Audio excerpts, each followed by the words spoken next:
Warning, this video contains adult content not suitable for children.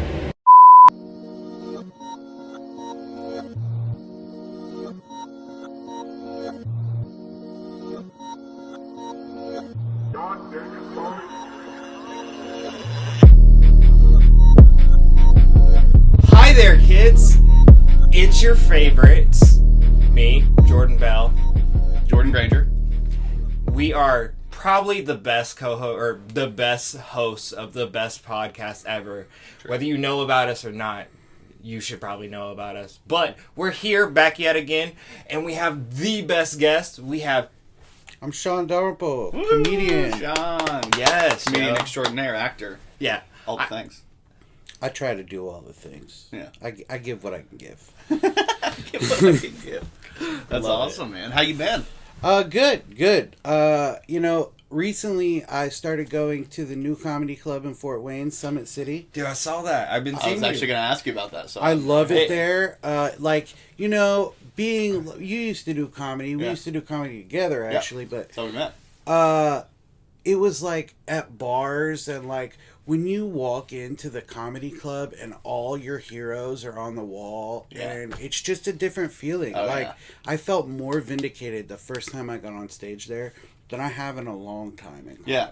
How did it go? Do you feel good about it? Really good. The booker came up to me after and he was like, I don't know if I should say this on the podcast, but he was like, you keep coming here, you keep doing your thing, you killed it tonight, and you will get booked. Hopefully I'm on my way into a real career in comedy. And it's not even that far. I mean, honestly, Fort Wayne's an hour and 20 minutes away from here. It's not that bad. I went, spoiler, but I went this last weekend with my girl, and we went and did a whole weekend in Fort Wayne. Yeah. And it was so funny because you had right after I had, it was either right after or right before I had bought tickets to see David Tell there. Yes. I saw you and Davey on stage there, and I'm like, motherfucker, these guys are literally at the comedy club. I'm going to see one of the goats in, and I'm like, this is crazy. Saw pictures of you, saw pictures of Davey, and I'm like, and I saw you guys like kind of doing the thing in the crowd like backstage, like backstage style, and then I was like, and then photos of you on stage, and I'm like, that's pretty crazy because like I went to like comedy shows that were like at theaters, you know what I mean, when they do like a big theater tour, but I've never been to a comedy club. I just never branched out and went and done that. It's never been something that's been on my mind. But we were in Fort Wayne, we had a bunch of plans, and I was like, let's go check out David Tell. Like, how can you not go see David Tell when he's there? It's funny because I was going to go to that too. Dude, I wish you would have. I'd have seen you. I just didn't end up going. It was good. But so that has led me to, comedy has been going really well for me lately. I have a lot of people hitting me up and being like, man, I've been watching what you're doing. You're getting so much better. I think you're on the cusp of really doing this as a career, so quit my job. Yeah. There we go. Did you really? Yes, That's I did. Awesome, dude. Yes, sir, I Congrats. did. And I got a new podcast coming with Davey Moomaw, friend of the program here. He's been on this podcast as well. Definitely. And I'm putting my hat in the ring to be an Indies Funniest this year at Helium Comedy Club. Oh, it's a comedy tournament to determine the best comedian in Indianapolis. Oh, yeah, there you go. Is it just Indianapolis, or do they say Indiana? You can be anywhere in Indiana. That's all definitely like fucking like great. I know I've been seeing you out there doing your thing. We've been seeing you grind forever. Like what shit, man. What made you like be like, hey yo, this is what I'm gonna do. Like I gotta go full grind. So honestly, the first time I ever did comedy, I did an open mic here in town at a bar, and it had been my dream my whole life. Like some of my best memories of being a kid with my dad is sitting on his lap and watching Mitch Hedberg, watching George Carlin, watching Eddie Murphy, and like he just loved comedy, and so it kind of just gave me that love for comedy because that was like our bonding thing. And so I did this open mic, and the first night I ever did this open mic, I was like, thank you so much, this has always been a dream of mine. And this lady that used to own the comedy club here in town when there was a comedy club. Yeah. She's the great. I love She Kelly. said... Shout out. She yelled in front of everybody, and she was like, no worries, honey, you're a natural. And from that moment on, I was like, this is what I'm going to do with my life. I feel that. No, I feel that fucking vibe. 100, bro. So since then, it's been like, that's what I'm going to do. Whether I have to work a job until then, fine. Yeah. But this is what I'm going to do with my life, and nothing's going to stop me from doing that. Hell yeah. I love that one, I think there's so many of us here, right? Just Yeah. here locally that Yeah. are like that and have that kind of drive and like ambition, and like other people don't get that shit. Yeah. But it's okay, because fuck them. Like, Yeah, a lot of people don't understand what it means to be a creative in a performance space, because a lot of people think of like either you're like in LA, in Yeah. New York, or you're in theater. And it's like there's a whole internet in between online that you can do so much. There's comedy that you can do on stage. There's a lot of stage stuff, but there's music on stage, but there's also so much of an internet presence now that you can actually break on the internet. When I was at Summit, one of the guy there, a bigger guy, he was so funny. I don't remember his name. Brian messaged me. He said he actually used to do comedy in town. I think his name was Adam Gaze or somewhere like that. But he was really, really funny. There's some really good comics at that comedy club. Oh yeah, and there was a little tiny girl, and her name was Maria Santora. Or, I can't remember for sure. I bought her album because I always support artists, and she was on it for like $15. I was like, hell yeah, I'm gonna buy the album. And she signed it and shit, which is really cool. And it's called Hillbilly Bougie. So if anybody wants to check it out, it's on iTunes and everything. But she filmed like 5 spots, like came up and did her thing, and like was basically shooting for like Fallon, Kimmel, all those places, just doing little, and they were really funny. But her last one was, and I don't want to give away any jokes, obviously, but the last one had a lot to do with the death of her dad. And it was super dark, but also like gratifying for me, because like before I stopped doing like stand up, just because locally it's hard for me to get up on stage. I think all the open mics are always in the middle of the week. I work seconds. I can't get up on stage, and I don't want to drive every weekend to do an open mic and in somewhere else, and on the weekends when all the big people come. So it's kind of hard it's hard to find it. I do enough stuff. But I know when I was doing it, I was working on a bit where I was talking about death and like crazy shit that happened in my life. So like when I saw her do that set, I was like, man, this is good shit for me, because I like watching somebody talk about something hard and making it hilarious.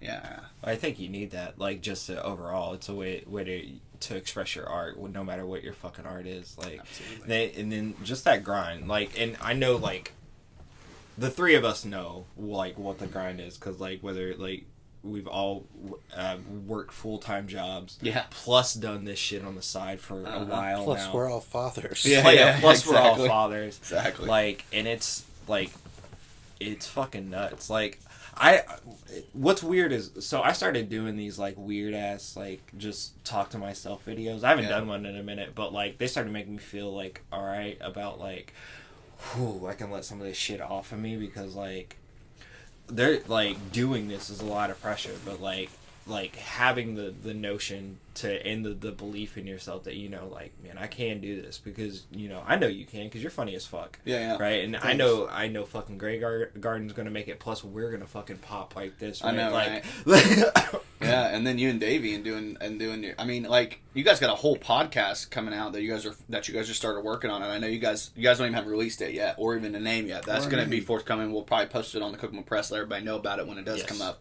But you and Davey Mumal are going to do this podcast, and I know you guys went up to Summit together, so you guys are pretty close, right? Yeah, we're like... Hopefully you guys got some footage. Davey's my OG. Or something, yeah, I actually, last week, I taped both of our sets last week. Yeah, good.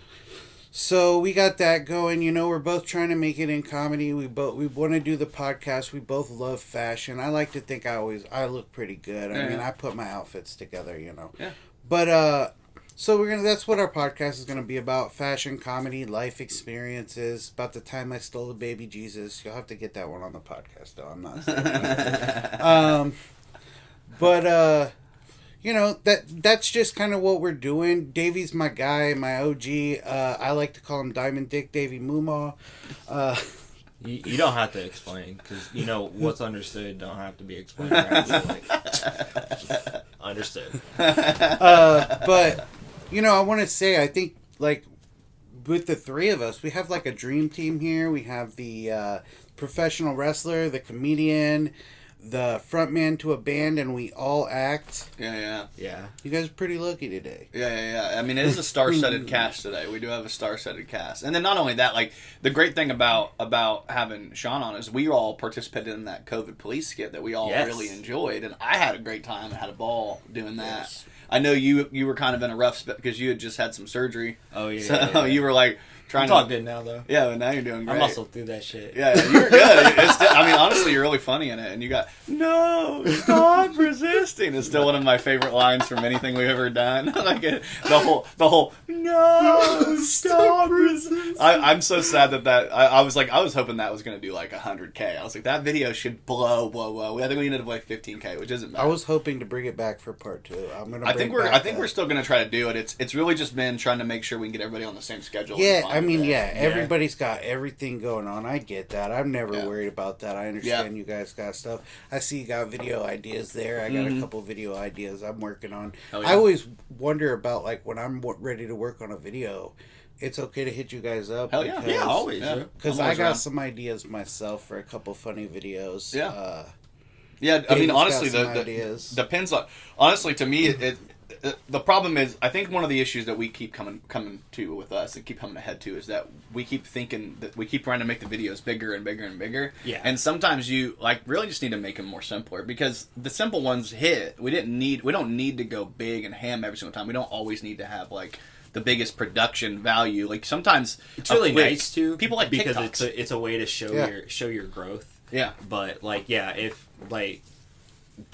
if we could just knock out like minute videos. We actually, I think we might have, if I can get this finished today, I think we're going to drop a video this next week. So exclusive if you're listening to this podcast on Monday, you might see a video this week that we're going to drop. Sean's not going to be on this one, but we're going to get him in one soon. This one I have to get a man. It's I have to get a man that's a little bit more... Don't explain too much. Don't explain too much. Hey, you're giving it away. I'm too big. Yeah, you're too manly. That's what I was going to say. Well, you're too manly for that one. Even then, it's not even about... Like, it's so funny, because I really think the guy that we have doing the part, I think he's going to kill it. I have a pretty good feeling.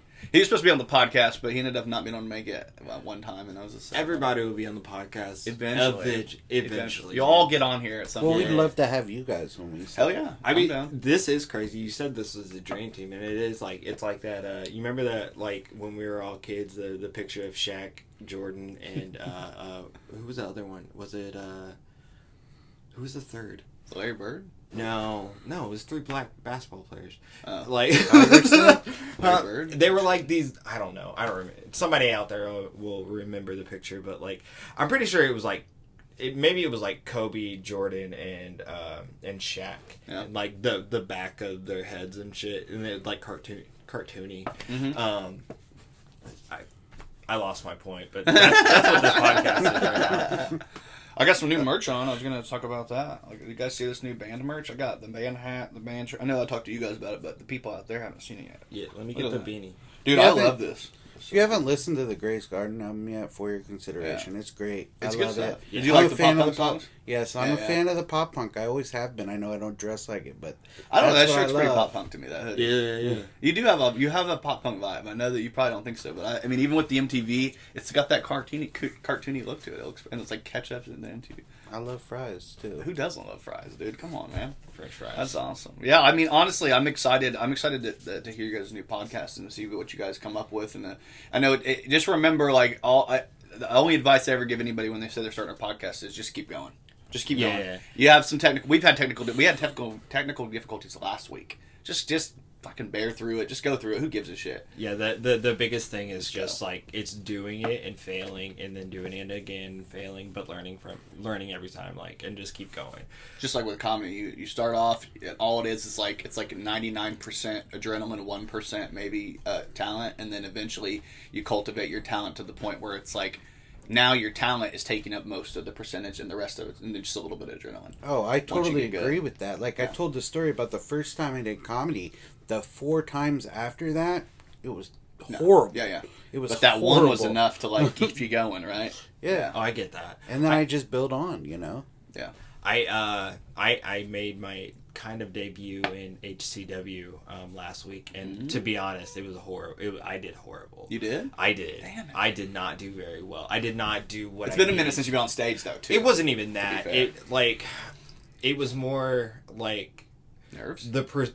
Presentation that like I was trying to give, I wasn't able to give. It just something didn't hit right. It will hit right because things are gonna hit and things are gonna pop. But like, I didn't feel the best about it. You know what I mean? But like, That's the gonna thing have about those stage things. performances is you can have an off night, and you know what? You just have to brush it off. Yeah. Stage performances, and the three of us, we've all. I mean, like I've done a little bit of comedy, but I'm nowhere near as much as you, so I'm not going to pretend like I know as much about comedy. And then with wrestling, I've never done that at all, and have no. So like, I feel like I'm the same level on of both of those as I am with that. So I've barely done comedy compared to this guy with the Summit.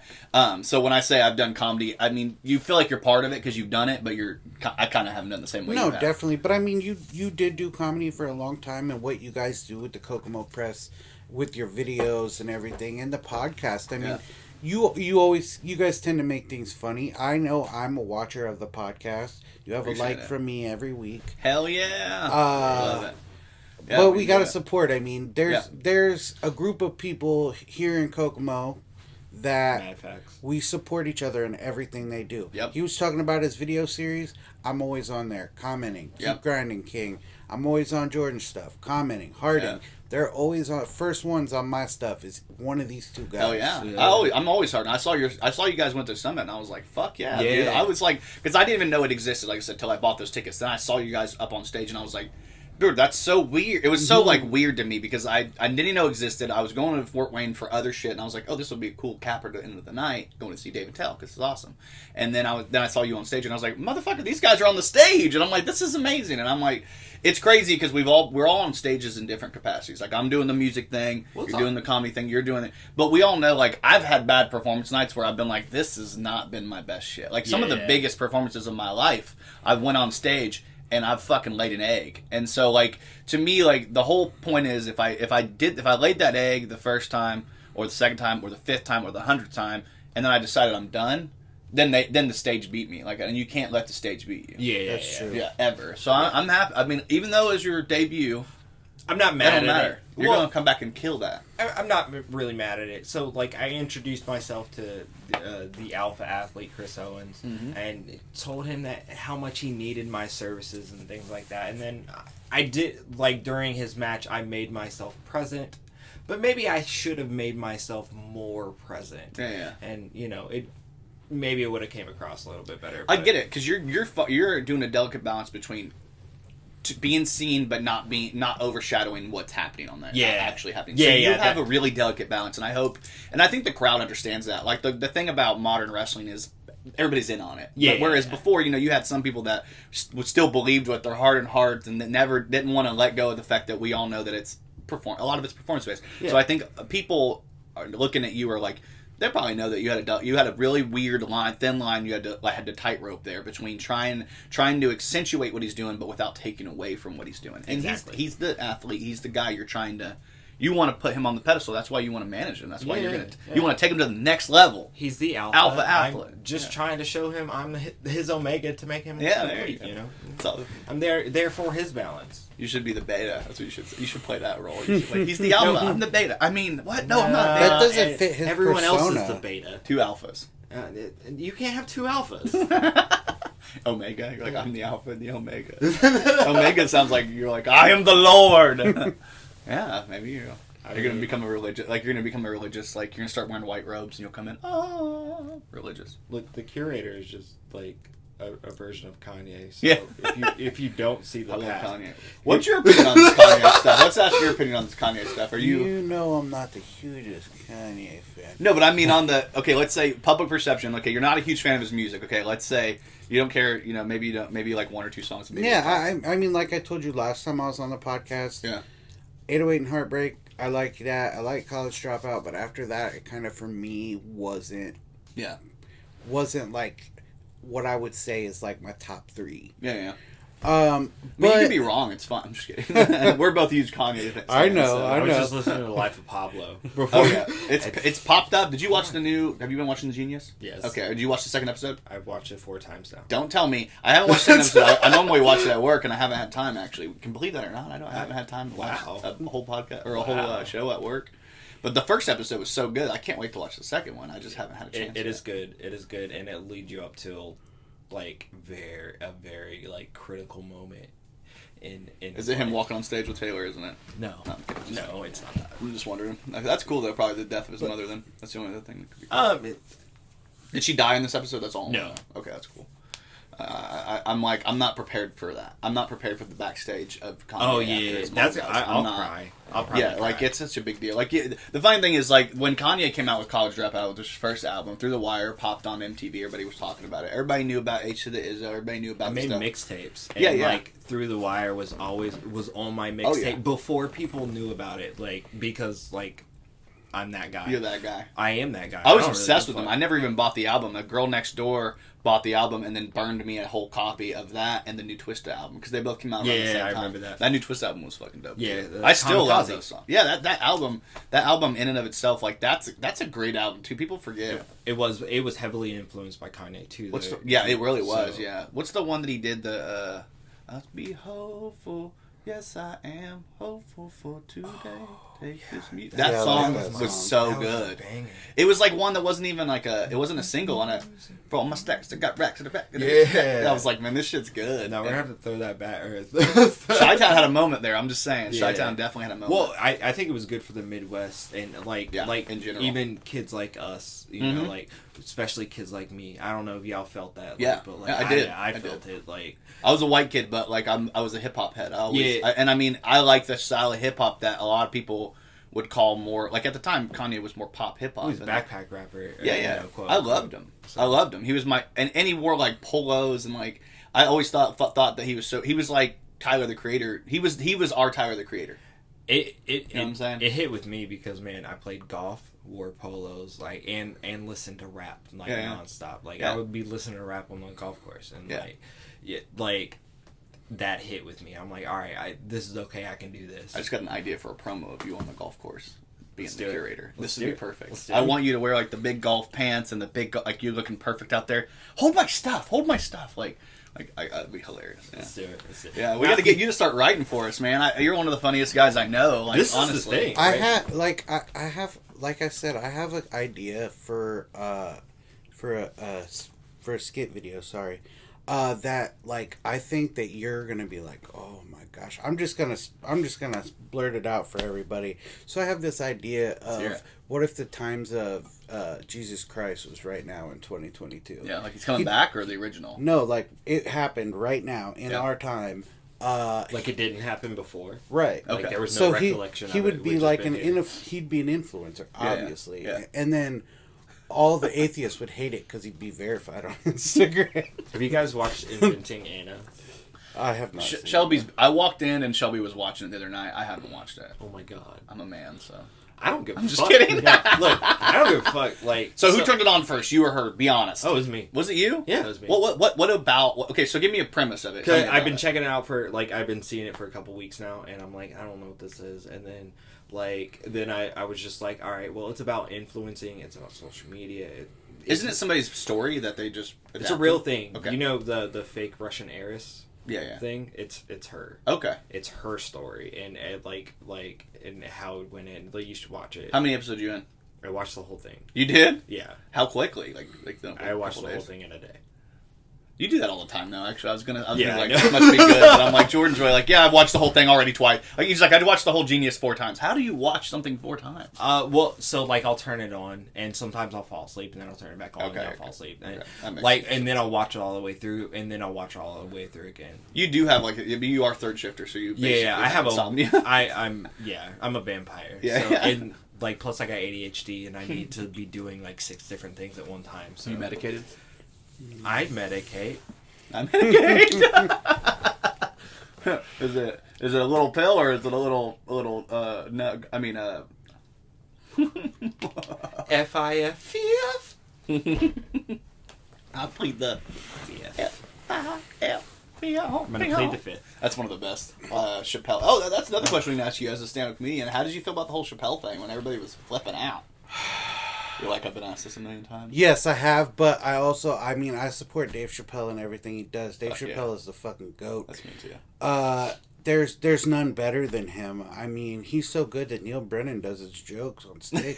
Yeah, he does. And he does his cadence. He steals his entire cadence. Like, I'm Rich Witt. Like that whole. He does an entire thing where he's like, where he's like, does like, how are you fucking talking to me like that? Like, it's literally Dave Chappelle. It's exactly what you're talking about.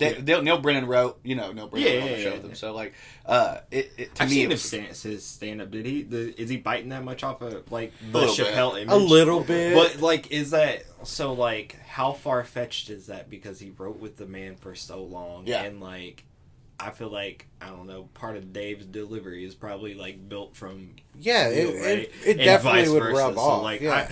I that like, so for y'all have done stand up, and I've been trying to talk myself into doing stand up for about 3.5 years now. Jordan is fully aware of this. I will tell you, it's a very raw thing. Like, Yeah. when you get up there, it's like, I don't mean to, like, romanticize it too much, but it's like, these are ideas you've created out of your own head, and you're spitting them out hoping that you're going to get a laugh from it. Yeah. So it's a very raw thing, Yeah. but it's when you get that laugh, when you get that reward, especially, like, if you go up and you get, like, rolling laughter, where it's, like, laugh after laugh after laugh, it's better than sex. Oh yeah, no, I know this. No, it's like fucking like when I'm doing wrestling shit and I can get people to just boo me and just hate me. Oh my god, that's the best orgasm ever. I don't.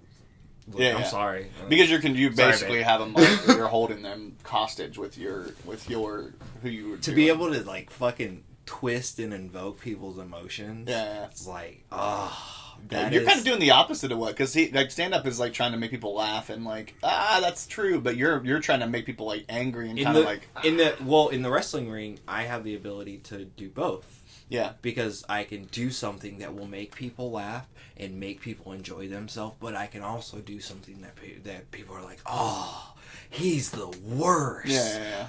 But you can flip it all. Like, I think wrestling is the ultimate theater anyways, Oh, yeah, because it's it involves everything, right?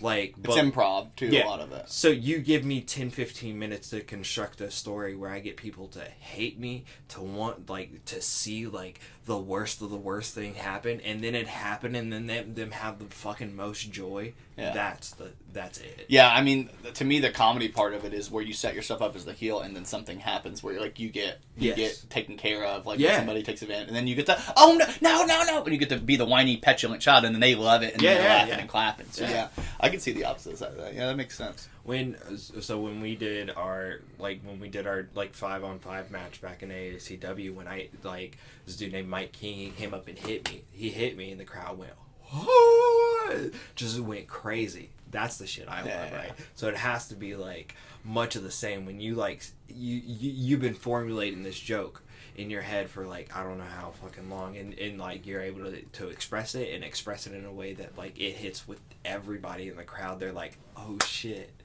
So like that's the best emotion ever. I don't know. Yeah. Like, Controlling people on stages. But I like to play I'm a the villain as narcissist, well. obviously, right? Like that's what that means.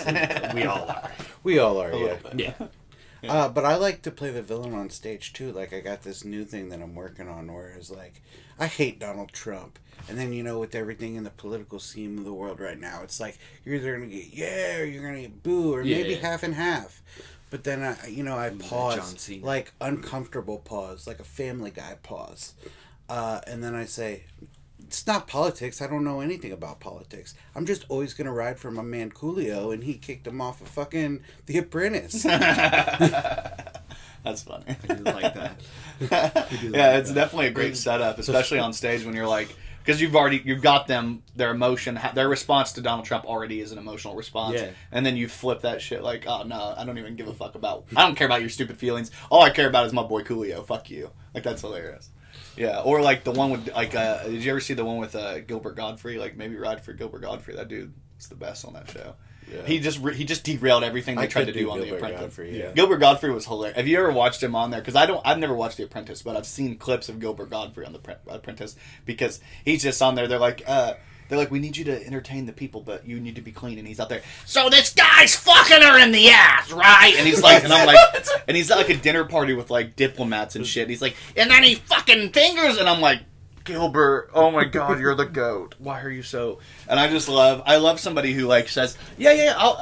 Like it's always the joke. Yeah, I'll be respectable. I'll be respectful. Yeah. So yeah, I was fucking her in the ass. Right? Like, and it's just hilarious that he just does it. And with his coarse ass voice, you can't escape it. Like, it's not like he's gonna stop. He's just gonna. He's like you said. He's gonna put the knife in, and then he's gonna twist, and then he's gonna take it out a little bit. I think it's done, and he's gonna put it in harder. Yeah. It's just I love it, and he's Gilbert Godfrey to me is the ultimate hill because his voice is so terrible, but he's so funny. That I don't know. All of that is like what I've learned through I guess this journey of like where we've all come in this, right? Like whether it's acting and shit like that. So like if you were able to literally put yourself into a place where you were able to invoke whatever the emotion is, like I don't know, it's the weirdest headspace and thing like you can put yourself in, but I enjoy it. Speaking of awkward headspaces, what are you guys' opinion on this whole Ukraine-Russia thing?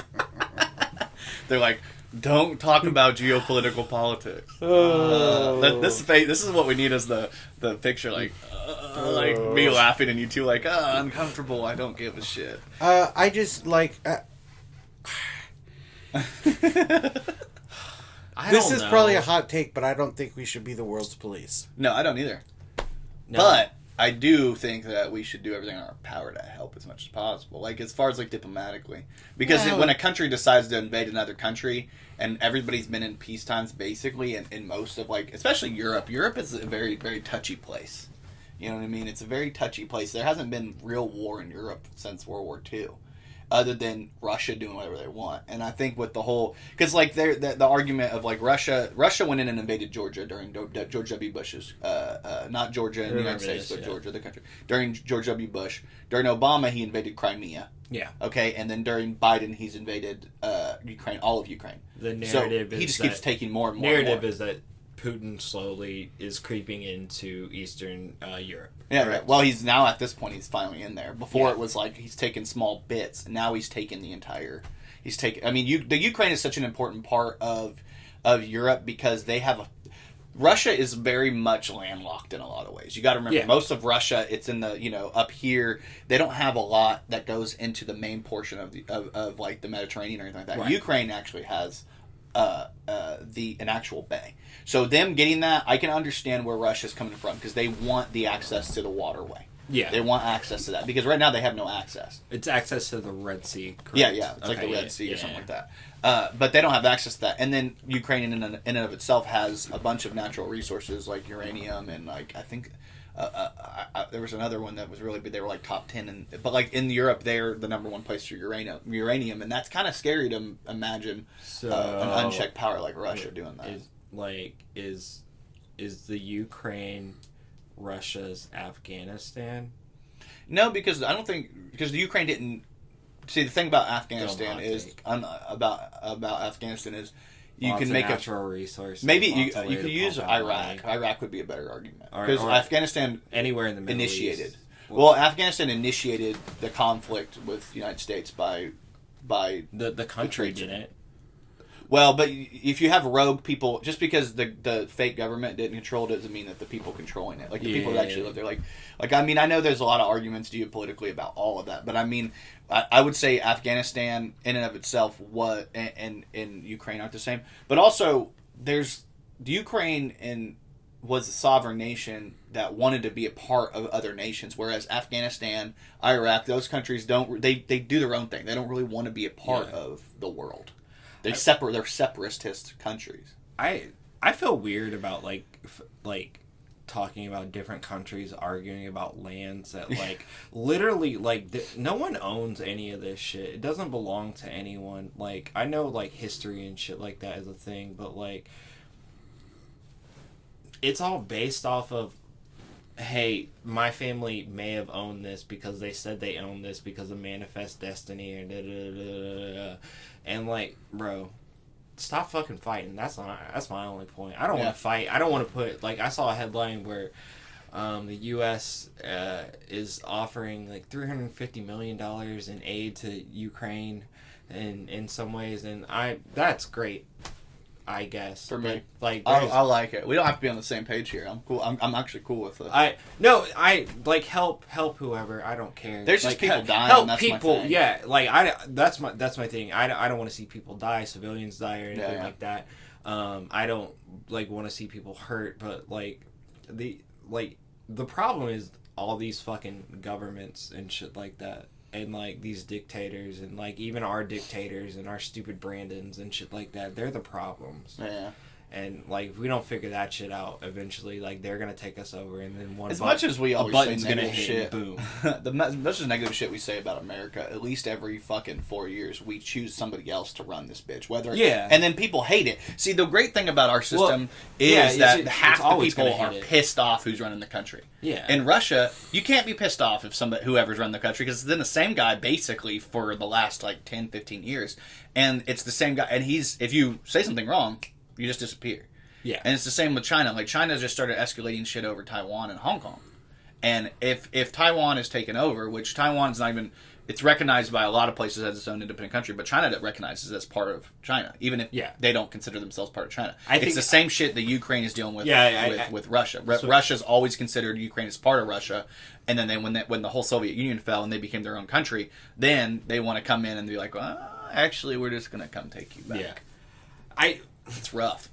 In Russia's eyes, I guess, maybe, right? They're like, hey, this land was kind of taken from us. I know we did some fucked up shit back in the day, but y'all really did just take our shit. Yeah. And just give us our shit back. Yeah. Right? I'm not advocating for anybody. I think this is all fucking stupid. I don't like imminent war. No. I don't like the idea of, like the thought of motherfuckers having to go fight for a war, and as a motherfucker that went, like, and served and shit like that, went and played in the desert or a little bit, but, like, oh, that's a bad acronym. Or, whatever. Like, as a person who's done that, it's fucking, it's weird and it's gross and it's bullyish. And I don't like it. Like, I don't want to be a part of a world that, like, we have to have constant fear of this shit, and that's the problem. Yeah. Well, I completely understand that sentiment, but it's also like to be like, I don't want to be a part of a world like this. Unfortunately, that's the world we live in. So we can't. I worry a lot for these people in Ukraine, and I think I'm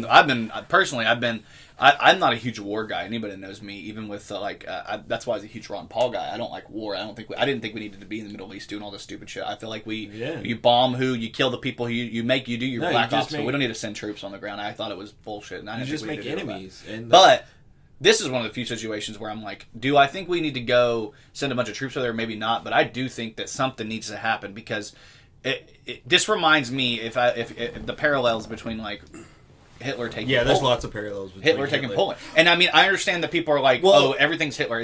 I'm not saying that. I'm saying the idea of, like, everybody watched him do it and then was like, oh, you can't do that. And he's like, I don't give a fuck. And then eventually he went and took France. And then he tried to and then he created an outlet. And I'm like, how long before China and Russia decide to do a bunch of shit that they shouldn't be doing? That is the fear, because, okay, he takes her Ukraine. And sorry to, like, we don't mean to, like, bog down the conversation, but, like... No, it's okay. My only opinion on this is, like, I think the worst thing for America about this is the fact that Donald Trump was friends with him, and they talked, and I don't know nothing. if that's necessarily true, but I don't know if they're friends. The perception that was true is definitely part of. I think that was a narrative. I don't think that's true. I think they hated each other, and that's one of the arguments a lot of people have made is that Putin went in Georgia during George W. Bush. He went in Crimea during Obama. Nothing during Trump. That's what I was going to say. It furthers the people that want Trump to be back in office. It furthers their, like, okay, look, this is why Trump is better. Yeah. And I hate that for America. Oh yeah. Well, I think Biden is just as bad for America as Trump was. I just think I think having a senile guy who can't keep thoughts together. And I mean, anybody who's watched him talk for longer than 5 minutes, and they normally don't let him talk for longer than 5 minutes, but when they do, you're looking at the guy and you're like, this sounds like it sounds like one of my grandparents that is just mumbling, and you're like, what the fuck? And I'm like, should that guy be the head of state? No. Do I think that if it's between Trump and Biden, I'm gonna tell you to just throw it all away. I'm not saying Trump should be in over Biden. I'm just saying that, like, we've got to do better as a country, figuring out somebody. But I do think that the idea of Putin and Trump, or Trump being a Putin guy and Putin being a Trump guy, is hilarious. I think they hated each other, and I think the problem, I think Putin in and of himself was kind of a little bit leery of Trump, because he's like, that guy's kind of a loose cannon. I thought I was the loose cannon on the world stage. This guy's even more of a loose cannon. So I think he was a nuclear deterrent for that reason. I think it says more to the fact that like Putin didn't do anything or try to take over any country during the Trump administration. Yeah. Like, to the point that like he was like, if I do this dude's gonna like start some stuff. He might actually start World War III. That's what he's thinking. Well, but whereas Biden don't care. But these other dudes, they won't. They'll sanction me. They'll do this. They'll do everything diplomatically. That's I saw somebody post that on Twitter. They're like, all you see is a bunch of politicians trying to talk. Russia doesn't want to talk. Russia's trying to be physical. And a lot of these countries, and I realize that's what we want our politicians to do. We don't want our politicians to go out there. They're never the ones that are in the line of sight anyway. But my big fear is that we're going to look back at this whole Ukraine thing and see that we didn't do anything and realize that we waited too long, like we did with Hitler and Poland, and ignoring, because the United States ignored all that. What's waiting too long? Because he's already taken over countries, like what you said with Crimea and Georgia and shit like that. Yeah. And like, yeah, but I mean, that's also another argument they always make between our system is, every 4 years we get somebody, and we can't have anybody in there for longer than 8 as our head of state. Now, obviously, in the the legislative branch, it's way different, but in the executive branch, there's a lot of turmoil or turnover. Whereas in China and Russia, they kind of just have the same guy running it all the time. So they can have long-term strategies that last beyond 8 years, last beyond 10 years. They can have 20-year strategies. So a lot of people can look at the whole situation between that Putin was there for Bush and took Georgia, and Putin was there during Obama, that's 8 years, and took Crimea. And now he's there during, if you want to look at Trump and Biden as 4 and 4, now he's taking Ukraine. I mean, he could just be playing a longer game of chess. Yeah. And just let me keep taking these pawns before I actually go take something important. And I think it's a big problem. I really do. I don't know what the solution is, and I'm not in the debriefings. I haven't been asked to go into the Oval Office yet. I haven't been down in the war room. I'm waiting for the call. Yeah. I'll come in there with you. Biden, I'll be your new press secretary. Get rid of that Jen Psaki girl. She's a ginger anyway. We don't need her in there. I mean, I probably know about as much what's going on as Biden does. Yeah. Which is remembers, or as much as Biden remembers. We gotta go out there and we gotta not shit our pants today. That's what we gotta do. Let's just get on stage and just do our best not to shit our pants, okay? And when I was little, the kids would rub their legs. Hell no. You ever see that whole thing where it's the black boys rubbing this? It's the most cringe thing I've ever seen in my life. Please stop. Oh, Trump is just as bad in a lot of ways. Like the whole him doing this thing, and the reporter actually had a gimp arm, which was insane. But then they do a bunch of clips of he's talking about reporters, the reporter's and he's but he's done it for a lot of people. But this is the fact that Trump's too stupid to read the room and see that the actual reporter does have a disability, and it's and then they use that as he made fun of a disabled person. I'm I don't know if he did. I mean, but he did. But he made fun of everybody like that, and it just happened that this time it actually was a disabled person. So it's he's always been a piece of shit. We all arguing, hey, Trump's a piece of shit is not a great argument, because we know. Arguing that Biden is kind of lost his mind a little bit is not a great argument, because we already know. Let's find other reasons to argue. This is why you can say anything and not get canceled. And then speaking of Ukraine, and I'm just kidding. I gotta bring up Hank the Tank. You guys don't know who Hank the Tank is. This is random as fuck, okay? But right now in California, there is a gigantic, obese bear named Hank the Tank who is breaking into people's fucking trash and in their houses to take food. And it's terrorizing California right now, because you can't kill bears in California. I think that's the rule. They don't allow you to shoot a bear. Why can't you kill the bear? You can't. And why would you? It's Hank the Tank. He's the sweetest. He never hurts anybody, but he's scary. It's scary as fuck if you were coming home and you're in your back, and you're going in your backyard to take your trash out, and you just see and he's not a. Do you know what size he is? He's I think they said he's 10 feet, but not only is he 10 feet, he's 600 pounds. He's he could have his own episode of My 600-Pound Life. That's all I'm saying, and he probably needs it. We have to look this up. Yeah, look up Hank the Tank, because I would shit myself. Hank, I know, if you came home and saw a 600-pound bear or whatever just standing there, hey guys, I'm just trying to get your pizza from last night. I would just start setting out bowls for the dude. Please don't break my. You can have some shit. But apparently he's got an insatiable appetite for pizza. Holy shit! You see him, right? Holy shit! I'm gonna put him up. Fucking bear. I'm gonna put him up. I told you guys. I'm look at him. He's not a joke. He's the biggest bear I've ever seen in my life. Yeah, I'll post it on there, but we can also. Look this fucking bear. Check him out. He's huge. He's a huge bear. I thought that Tom Segura and Burt Kreischer were big bears. This dude is just... He's just a big guy, yeah. But anyway, he's been terrorizing California, and a lot of the residents don't know what to do because they don't want to hurt Tank. You know, Right. They don't want to hurt Hank the Tank, but at the same time, they're like, we need him to stop terrorizing our kid. We're afraid he's going to grab one of our kids. But he's not had any violent. There's no. Yeah, but with that situation, it's kind of like it's a matter of time before somebody agitates him, agitates or you him. don't know how close you are, and then you turn the corner and he's there, and then he just and he gets you. But so far, I don't think he's hurting anybody. But he is scaring some animals. He's scaring he's causing a lot of mischief. He's breaking into houses. That's the crazy part. If you came home and you're like, a bear's in my fucking living room, I think at that point you're like, I need somebody to do something about this. There's a bear here. Right. Especially if it's California weed's legal. Imagine being like on an edible or something and Oh you're like my God. fucked up and you come home after like a night of hanging out, it's like 3 a.m. and you walk in your house and you're like, you open the door and you see the bear and you're like, and you shut the door and you go, okay, maybe this was laced or something else. Then you open the door and you're like, okay, he's still there. And then you shut the door and then you like slap yourself a few times and you're like, what the fuck? And you're like warming yourself and then you open the door and he's still there and you're like, all right, this is real. I gotta fucking do something about Well, this. There's a not goddamn only bear. weed, but people are microdosing fucking mushrooms and stuff over there. So what if you're like out of your mind and the bear's just on your couch? You're just like, oh, Yeah. I'm just gonna lay with this bear. Dude, I would cuddle with Frank. He seems like he honestly seems like, or Hank. I keep wanting to call him Frank the Tank now. That's a big ass bear. I would cuddle with the murder kitty. But yeah, The murder kitty. yeah, yeah. They're so cute. Yeah, right. Terrible. Did you? And then I read a story about a dog. But so, R.I.P. Harambe.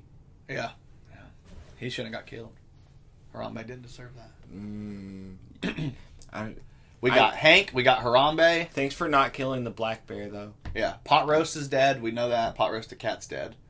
And then I just read another story about a dog that had been they had been hailed as a town hero apparently, and then because he had saved a bunch of kids from falling in the water, and then somebody got him on videotape. He was knocking the kids in the water and then saving them afterwards in order to get beef sticks.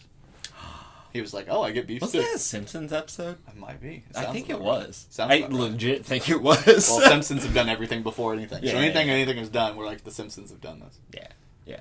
Makes sense. It's this whole Simpsons episode. They didn't do Hank the Tank. Yogi the Bear did that. They should do that. Oh, no more than your average man. Something like that.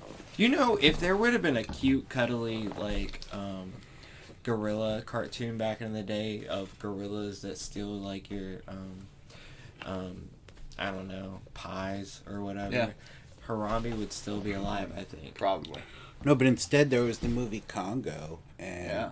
Planet of the Apes, so people are kind of scared. That's why. Also, but you guys are Well, I also- mean, Planet of the Apes was absolutely on the nose. So, like, I played an entire game with Donkey Kong, and I loved him, so... but there wasn't enough of that, right? Okay. How, like, Donkey Kong. you can't have, like, Donkey Kong and then have Congo. Yeah. You have fucking King Kong. You have fucking, like, Yeah. they're murder apes. But you also have, like, what's the one, Planet of the Apes. George... George of the Jungle. Well, no, I thought there was one that was, like, George... something in the Harrisons. It was that... Oh, Harry and the Hendersons. Harry, but that wasn't that, like, a Bigfoot, though, right? He was more Yeah, like, it was a Sasquatch. Yeah. Yeah. Yeah, it's like a Sasquatch. Yeah. You guys believe in Sasquatch?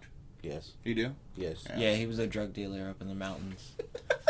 Hey, yo, I've been, hey, what's up? It's me, Sasquatch. I've been growing weed up here on the mountains. It's really good weed. It's away from all the chemicals. There's a whole documentary. No, about actually, this. I believe you asked me if I believe in it. I believe that it was a person that was completely like removed from society and maybe lost it a little bit.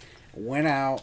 He went out into the woods and he just started living in the woods. And he hasn't communicated with people so long that like he's lost that ability. Yeah. You know, and so he just goes and steals food or is walking through the woods. And if, like, say me or you or Jordan, if we spent the last 15 years in the woods, No, if I go we and would steal be food or hairy walk in as- the woods, I'm getting arrested. Yeah.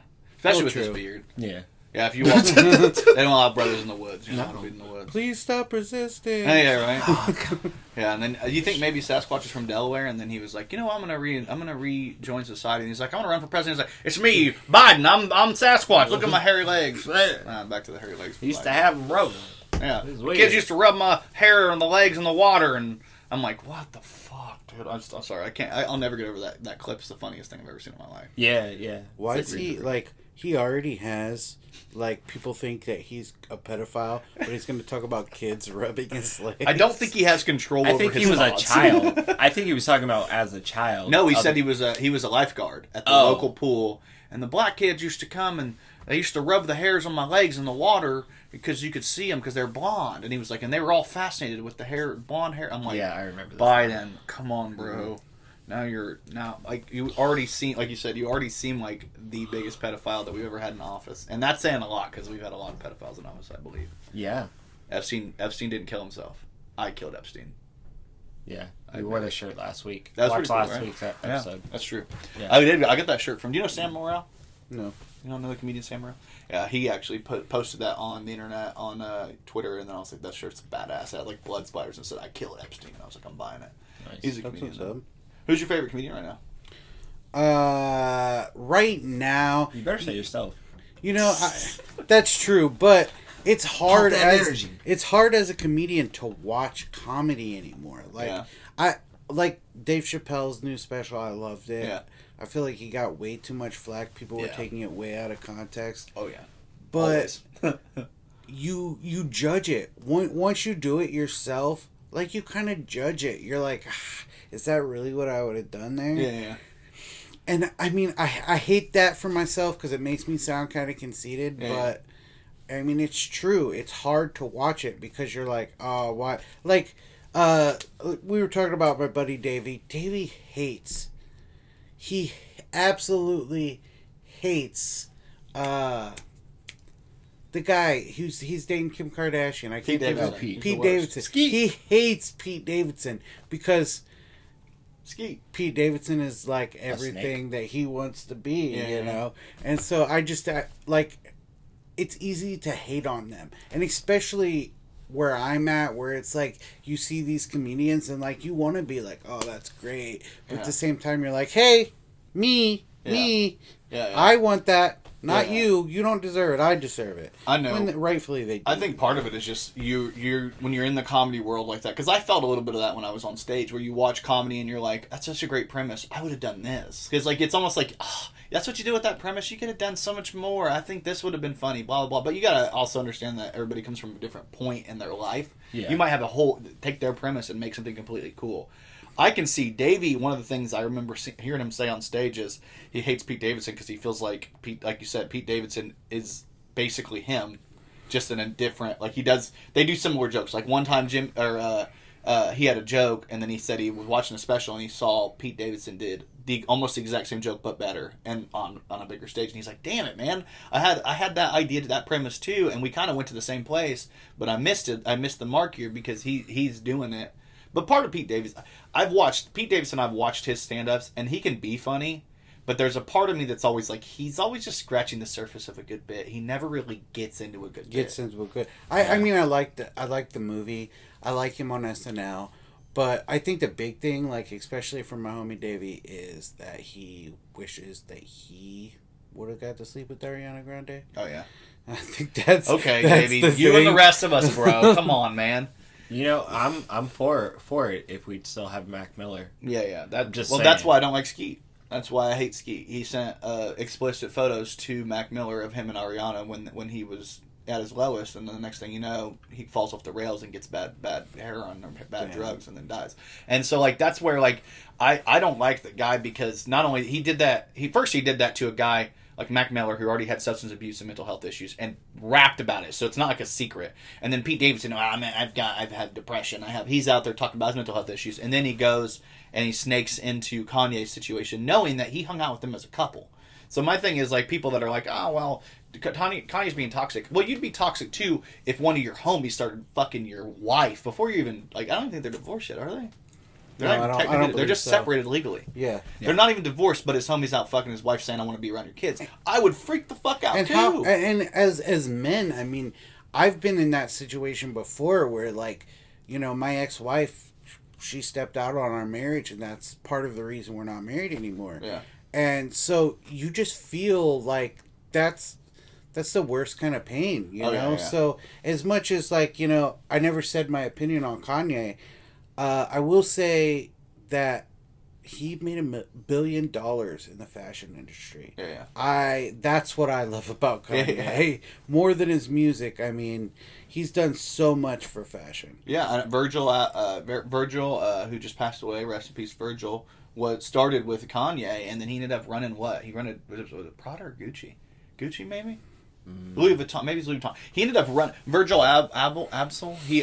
Virgil, I can't remember his last name. But you ever heard him talk about Virgil and like music? Yeah. He was in charge of Kanye's like Yeezys. He helped craft his entire fashion, and then Virgil ended up going and working for one of these big companies that Kanye wanted to work for, and that's what it was kind of a bitter. He was happy for him, but also he was like, "This is bullshit because they're going to ignore me and take this guy." But they took one of your people. You have to be happy with that.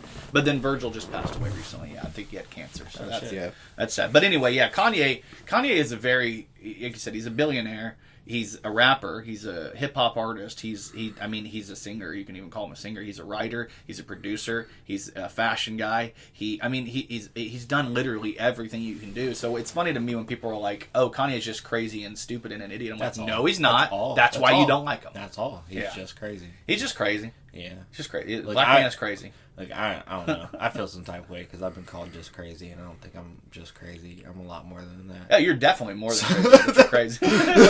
We're all. Anytime you go on stage to get validation, like the three of us, you're definitely a crazy person. Yeah. We need that validation. Yeah. But I wanted to say, you know, I know this is the popular opinion here on this podcast, but none of us could do what we do without our leading ladies. Big shout out to Christina and Kimberly and Shelby.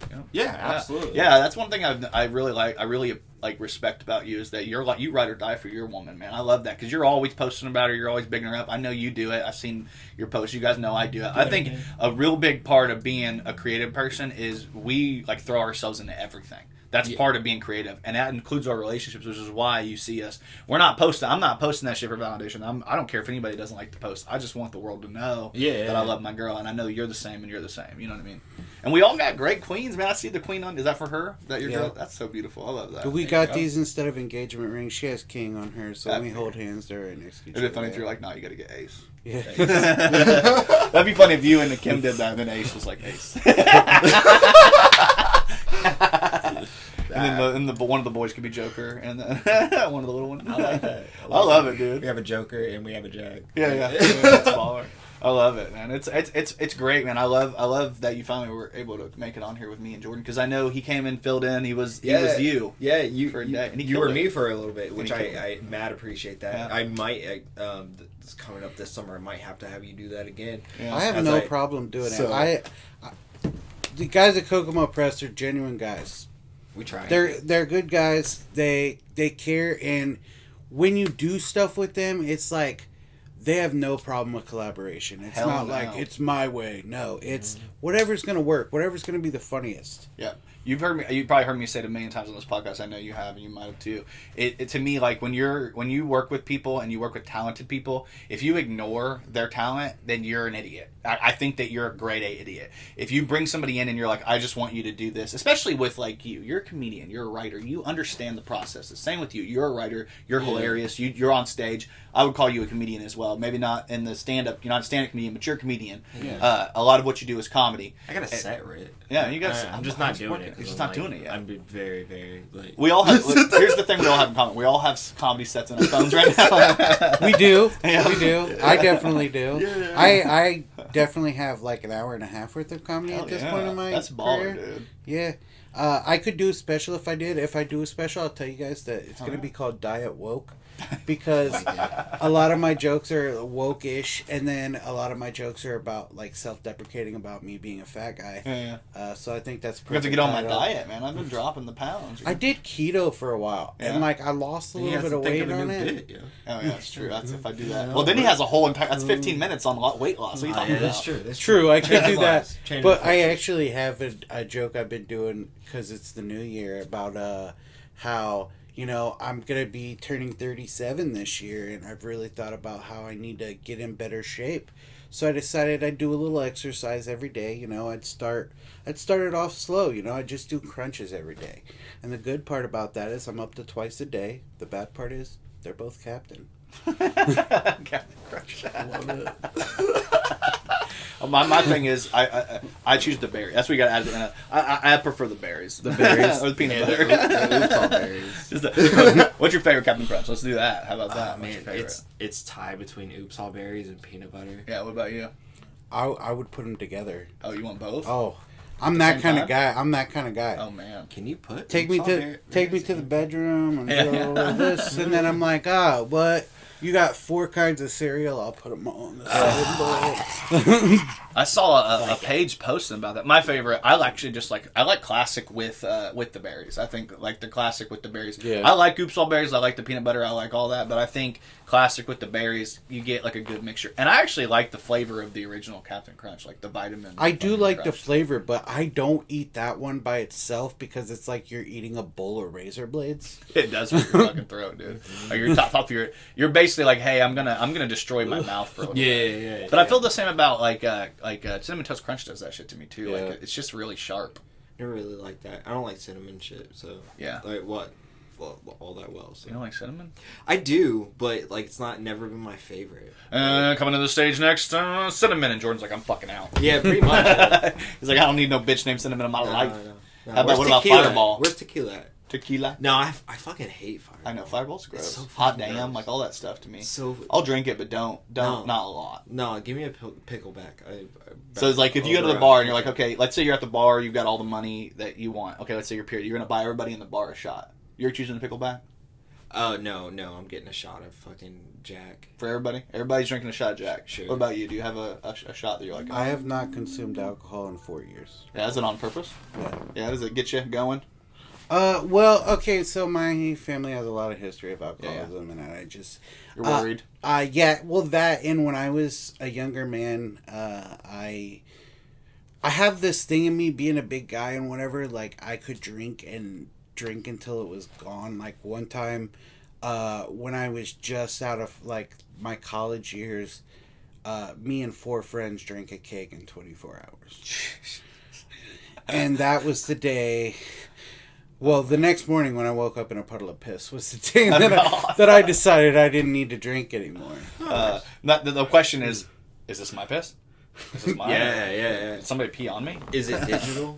Am I? It's that old joke. There's a difference between peeing in the pool and peeing into a pool. One of them is a lot more frowned upon at the kids' party. Yeah. peeing in a pool and peeing into the pool. That's awesome. Well, I'm excited that you and Dave are going to start this podcast, and when you guys actually get it going and stuff, obviously let me know when you guys drop your new episode. We're going to share it to the page. Yeah. We'll promote the shit out of it because obviously we love. Like we had a guy named Nick come on. He does the Slide Job podcast. Shout out to Nick. Yeah. It's all about like NASCAR and betting and stuff, and he's trying to get more people outside of like, hey, it's me on the car in a circle. Those kind of guys. He wants he wants new people to get into He's trying to NASCAR. make some people money. Like he's giving True. people inside bets. Like That's awesome. Like last week there was like plus 900 odds on FanDuel, I think. Yeah. And he was giving people the business. Like, listen, hey, what yo, I'm saying. take this money. Take Yeah. this money, yo. And it's great to have guys like him around. Like, I mean, with you guys, I know I like clothes, but I'm not a big fashion guy. I know you and Davey are like, you guys are really into that stuff. So to me, following your guys' podcast in the future, I can't wait because I need some tips, baby. You know, I'm not a. This is the coolest shoes that I got probably right now, and they're just some regular ass. Let's see the kicks, guys. Let's put them up here. Let's put them up.